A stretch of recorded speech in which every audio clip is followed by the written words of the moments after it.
4.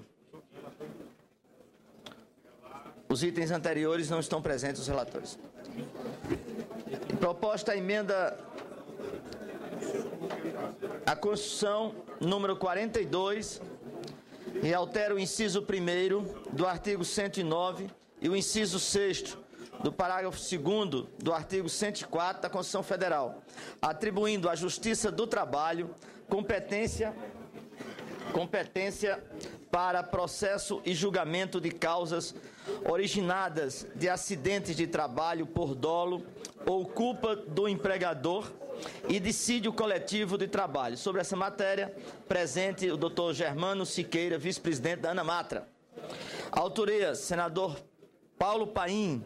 Relatoria, senador Humberto Costa, favorável à proposta nos termos do substitutivo que apresenta. Com a palavra, senador Humberto Costa. Senhor presidente, senhoras senadoras, senhores senadores, vem a exame desta comissão a proposta de emenda à Constituição número 42 de 2005 do senador Paulo Paim e outros senadores, que altera o inciso 1 do artigo 109, inciso 6 e parágrafo 2º do artigo 114 da Constituição Federal, atribuindo à Justiça do Trabalho competência para processo e julgamento de causas originadas de acidentes de trabalho por dolo ou culpa do empregador e dissídios coletivos de trabalho em que sejam parte entes de direito público externo e da administração pública. A justificação fundamenta-se na necessidade de ser vencida a discussão sobre competências residuais da Justiça Comum para o tema. Dizem os subscritores que o objetivo é pôr cobro a uma estéril polêmica entre nossos tribunais superiores, cuja única vítima e prejudicado maior será sempre o trabalhador acidentado pela demora no deslinde dos feitos de seu interesse, motivada por tais conflitos de competência, é que tentamos dar aos dispositivos constitucionais em disputa a redação mais clara possível e mais afeita à intenção do Constituinte derivado da Emenda Constitucional número 45 de 2004, que, sem dúvida, foi o de ampliar o espectro de atribuições da Justiça do Trabalho em benefício do trabalhador brasileiro. Em relação às mudanças na competência da Justiça do Trabalho, relativas ao julgamento de dissídios coletivos, os autores propõem ampliação das atribuições da Justiça Especializada para incluir dissídios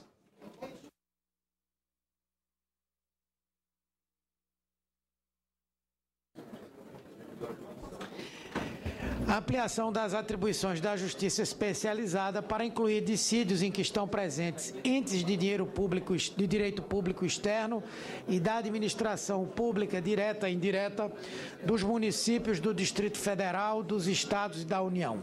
Fundamenta-se, para tanto, no princípio da inafastabilidade da jurisdição. Não foram apresentadas emendas à proposição. Análise. Nos termos do artigo 101, inciso 1 do Regimento Interno, compete à CCJ proferir parecer sobre esta PEC. A iniciativa foi subscrita por mais de 1/3 dos membros do Senado, estando de acordo com a disposição do artigo 60, inciso 1 da Constituição Federal.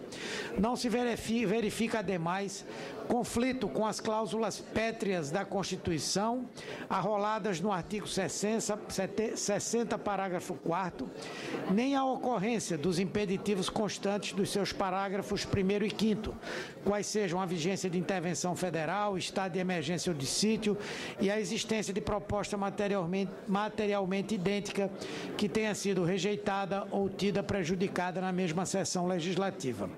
Do ponto de vista formal, portanto, não há elementos que obstem seu processamento, devendo a análise se concentrar, assim, nos seus aspectos materiais. Examinemos, então, o mérito da proposta, que busca superar impasse doutrinário e jurisprudencial quanto à questão dos danos morais e materiais decorrentes de acidentes do trabalho.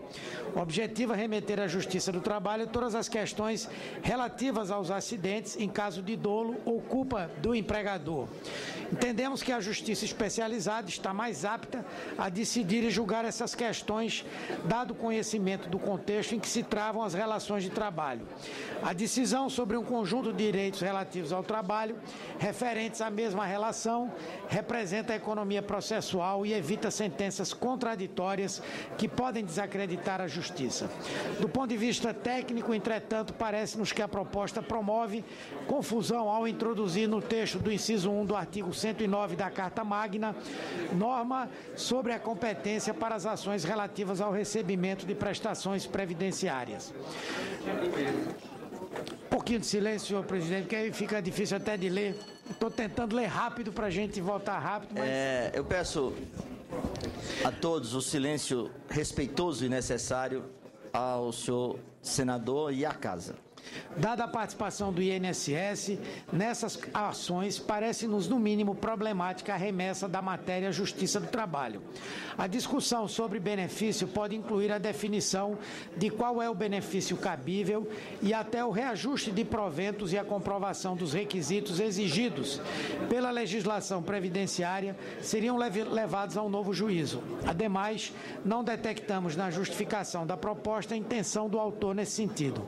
Então, em nosso entendimento, ao apenas excluir as ações que visem a recebimento de prestações previdenciárias decorrentes de acidente de trabalho da competência dos juízes federais, o texto não esclarece a quem competiria o julgamento dessas ações, quando a presença como parte de uma autarquia remete tais matérias exatamente à Justiça Federal e à Justiça Estadual, sendo esta última competente sempre que no foro de domicílio dos segurados e beneficiários não tiver sede de vara do juízo federal. O texto, então, não parece de acordo com os objetivos dos autores, restritos às questões acidentárias em que participam empregados e empregadores. Por essa razão, no substitutivo que estamos propondo, excluímos a referência aos assuntos previdenciários e as referências aos acidentes de trabalho, que são remetidas para o inciso 6º do artigo 114 da Constituição Federal, que trata da competência da Justiça do Trabalho. Por outro lado, consideramos imprópria a referência à atitude dolosa ou culposa do empregador como fator necessário para definir a competência da Justiça do Trabalho. Os motivos causadores de acidentes só poderão ser averiguados no curso do processo e podem não ser visíveis de imediato. Também as indenizações previstas na legislação civil, com responsabilidade objetiva do empregador, parágrafo único do artigo 927 e inciso 3 do artigo 932 da Lei 10.406 de janeiro de 2002, Código Civil. Não está dando para ouvir o relatório, importante relatório. Eu peço à segurança dos membros da Secretaria para melhorarem, principalmente a presença do ruído nos corredores direito e esquerdo.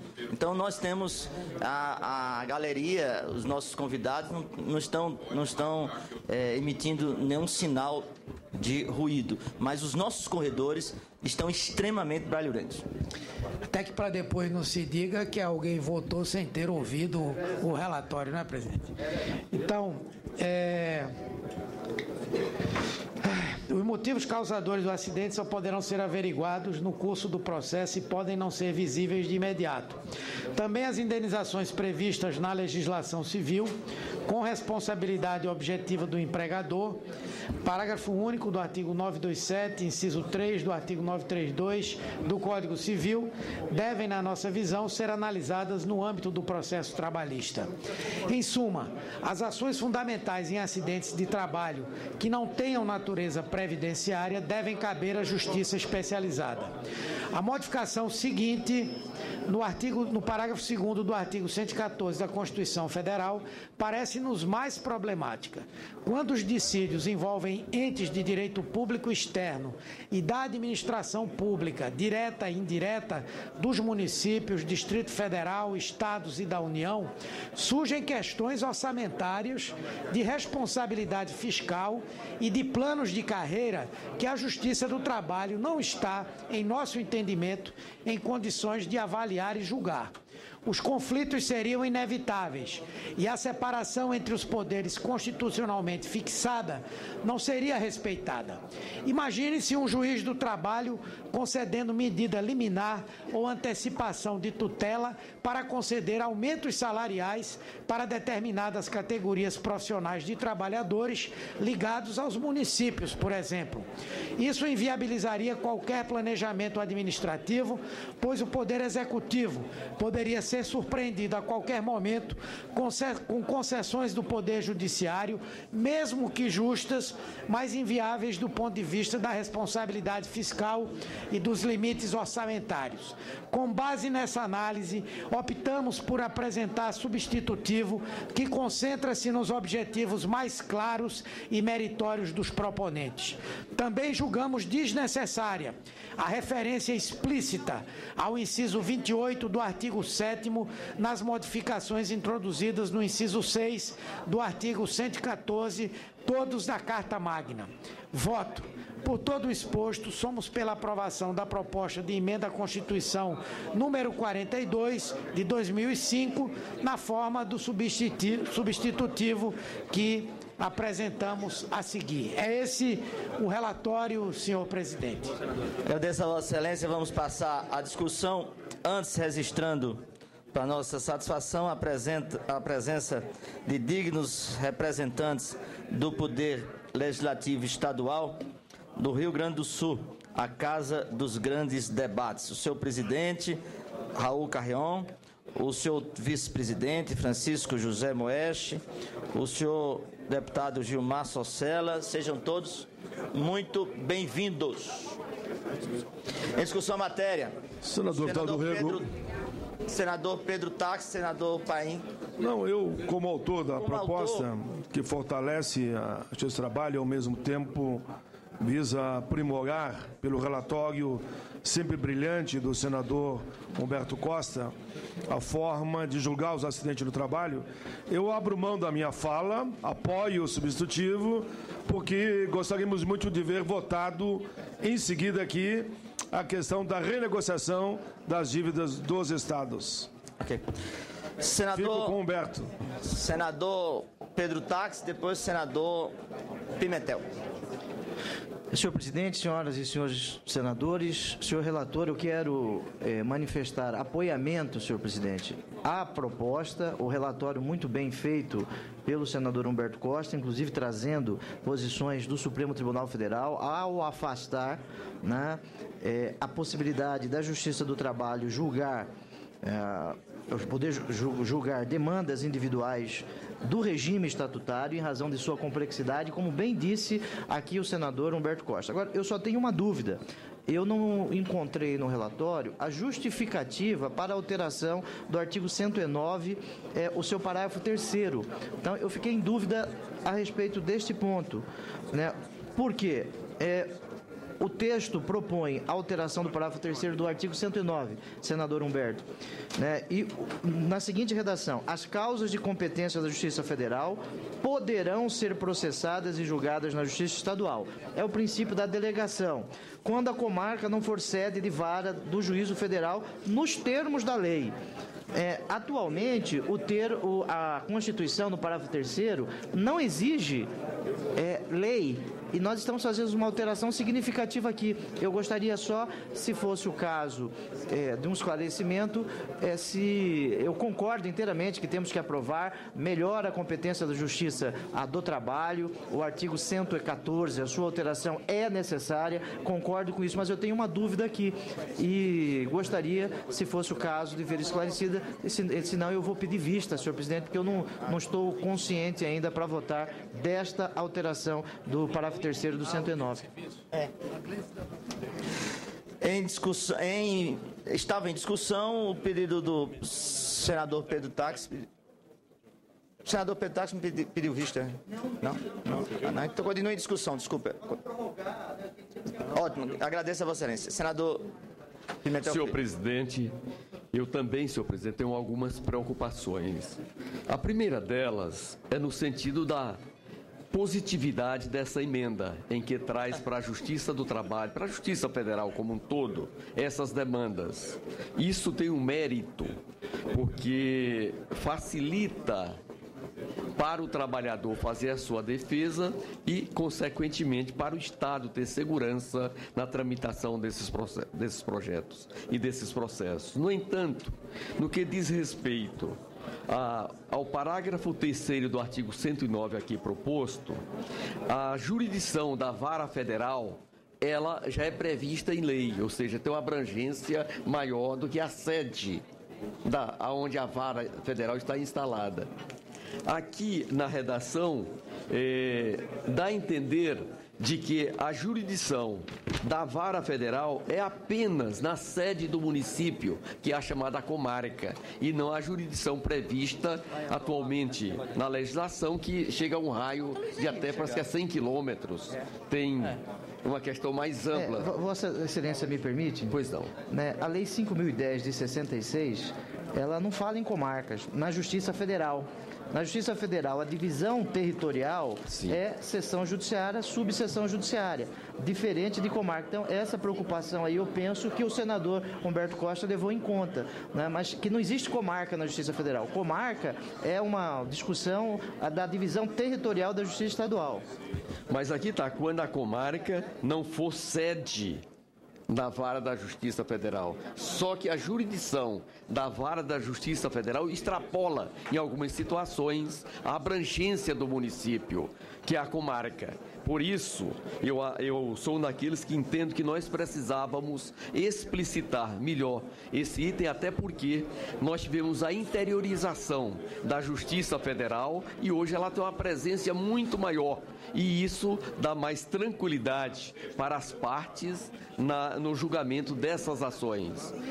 A segunda questão, nós passamos a ter, a partir de 2009, um conjunto de ações de regresso sobre o mundo da acidentalidade. Até 2009, embora a legislação prevendo a regressividade para aquele que causou dano no acidente do trabalho, basicamente a União não fazia uso desse instrumento a partir de 2009, quando nós implantamos o FAP, que é o Fator Acidentário de Prevenção. E ali nós analisamos cada CNPJ, ou seja, empresa por empresa, e resolvemos premiar as empresas que diminuem a acidentalidade. Porque na visão do governo federal, o que é importante é a saúde do trabalhador e não o dano eventualmente causado. Portanto, alteramos profundamente o conceito de punibilidade para o empregador que causa acidentes do trabalho. E a partir dali resolvemos conceder, no mínimo, 50% na redução do seu SAT, do seu seguro acidente do trabalho, para aquele CNPJ que diminuiu a acidentalidade. E tivemos um êxito muito importante a partir dali, no que diz respeito dentro da empresa, o chamado chão de fábrica. No entanto, tem a acidentalidade de percurso, que é o deslocamento do trabalhador da sua casa ao trabalho e do trabalho para a sua casa. E aqui tem uma questão que nós vamos precisar nos debruçar por conta da mobilidade urbana, por conta do aumento do acidente de percurso. Que tratamento nós vamos dar para diferenciar do acidente praticado dentro da empresa ou no que nós chamamos do seu canteiro de obra, no caso das construtoras, e no chão de fábrica, no caso da indústria. Por isso, eu quero acompanhar o nosso senador Pedro Taques para que nós pudéssemos explicitar mais o parágrafo 3º para evitar que vá ao plenário e depois volte aqui através de emenda. Por isso, se o Pedro mantiver as vistas, eu quero também pedir vista coletiva.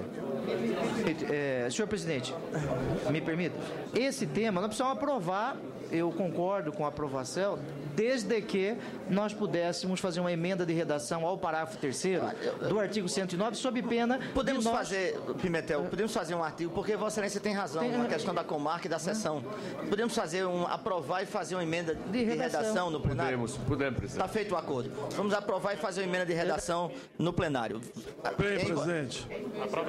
Perfeito. Sem problema. Em votação. Senhoras senadoras, as senhoras senadoras e os senhores senadores que aprovam permaneçam como se encontram. Aprovado. O autor e o relator agradecem. Aprovado o relatório que passa a constituir parecer da comissão favorável à proposta nos termos da emenda número 1. A matéria vai ao plenário com um adendo. Nós vamos fazer uma emenda de redação no plenário para elucidar essa questão da comarca e da sessão.